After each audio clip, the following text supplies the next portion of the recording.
Kita beralih ke informasi lain. Kota Demak terkenal sebagai pusat perkembangan agama Islam oleh Wali Songo. Bagi Anda yang hendak napak tilas sejarah Islam di Pulau Jawa, maka wajib mengunjungi makam Sunan Kalijaga di Kadilangu, Demak.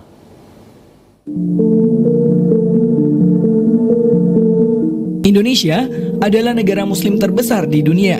Perkembangan Islam Nusantara sendiri tidak terlepas dari pengaruh para wali yang menyebarkan ajaran-ajaran Islam. Di Kota Demak, terdapat salah satu makam waliullah, yaitu Sunan Kalijaga atau Raden Mas Sahid.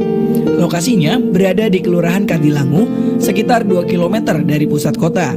Wali kelahiran Tuban ini juga terkenal dengan metode dakwahnya yang menggunakan pendekatan budaya lokal, sehingga ajarannya bisa dengan mudah diterima oleh masyarakat Jawa di zaman itu. Perjalanan beliau hingga menjadi seorang wali pun melewati perjalanan yang panjang. Sewaktu muda, ia dikenal sebagai Brandal Lokojoyo atau preman di lingkungannya.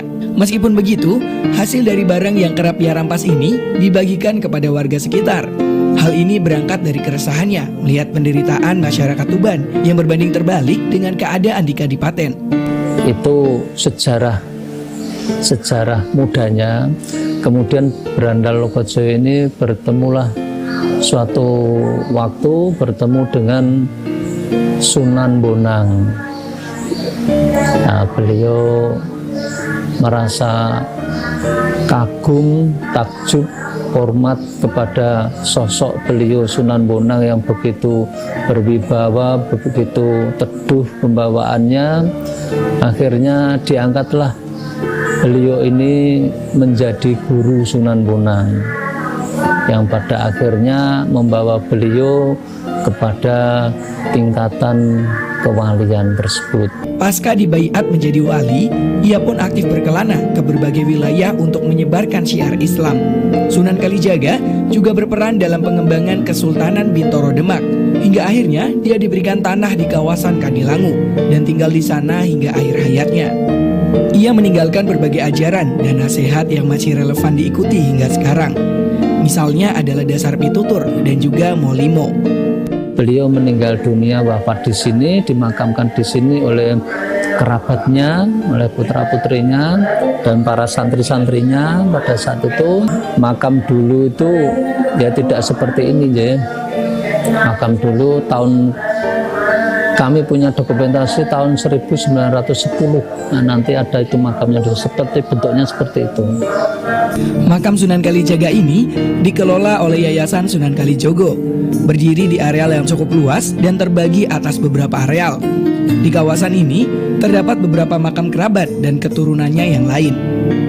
Lalu, di bagian belakang makam terdapat sebuah bangunan utama yang menjadi makam dari Sunan Kalijaga dan juga 9 kerabat terdekatnya, yaitu ayah, ibu, istri, adik, anak, dan orang kepercayaannya. Peletakan bangunan utama makam ini pun sesuai dengan ciri khas makam di zaman dahulu, di mana makam utama diposisikan di bagian belakang dan atapnya pun berbentuk 3 susun atau tumpang. Di kawasan makam juga terdapat Masjid Sunan Kalijaga yang menjadi peninggalan penting beliau di Kota Demak. Jadi di dalam makam ini simbol-simbol atau filosofi yang ada yang menyerupai masjid bersab 3 itu menunjukkan iman, ihsan itu tadi. Jadi di dalam gedung Kasunanan itu ada 10 makom jumlahnya. Yang tengah sendiri cungkup itu yang Sunan Kalijogo sekalian. Itu dibuka tiap Jumat Pon, Jumat Kliwon, Jumat Pahing, jam 8 sampai jam 5 sore. Selain itu besok Idul Fitri dibuka berturut-turut 2 hari, 1 Syawal dan 2 Syawal. Untuk berziarah ke makam ini, layaknya berziarah ke makam keramat pada umumnya. Ucapkan salam dan tahlil. Kemudian dilanjutkan dengan membaca Yasin, ayat Al-Quran atau kalimat thayyibah lainnya. Itu kalau pas dibuka ya kadang beliaunya, para peziarah ini karena terbentur waktu, beliau langsung, peziarah itu langsung masuk ke makom. Tentu saja diatur oleh petugas bergiliran ya, karena di dalam itu muatnya hanya 20 orang sampai di 25 orang. Bergiliran hanya 3 menit kira-kira. nanti gantian kita atur. Ada yang karena berdesak-desakan ya hanya di luar saja, yasinan, tahlilan dan lain sebagainya. Pada waktu-waktu tertentu, makam ini sangat dipadati peziarah, seperti saat bulan Muharram dan juga Syawal. Bahkan, jumlahnya bisa mencapai ribuan pengunjung dalam satu hari. Pengunjungnya pun tersebar dari seluruh Indonesia. Bahkan ada yang berasal dari mancanegara.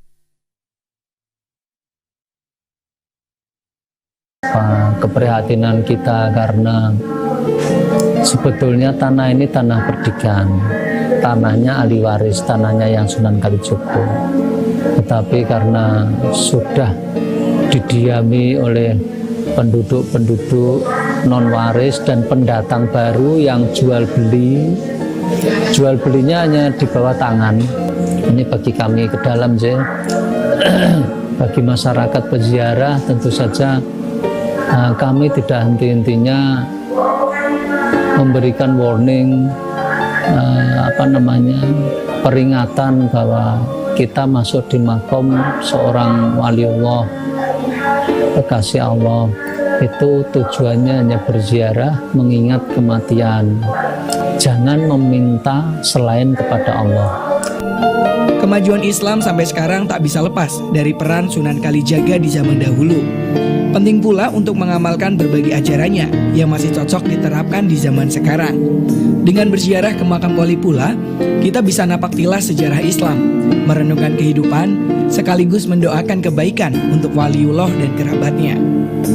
Fendardi Yuda, Rida Fadila, Rosita Rahma, Muhammad Fazir melaporkan.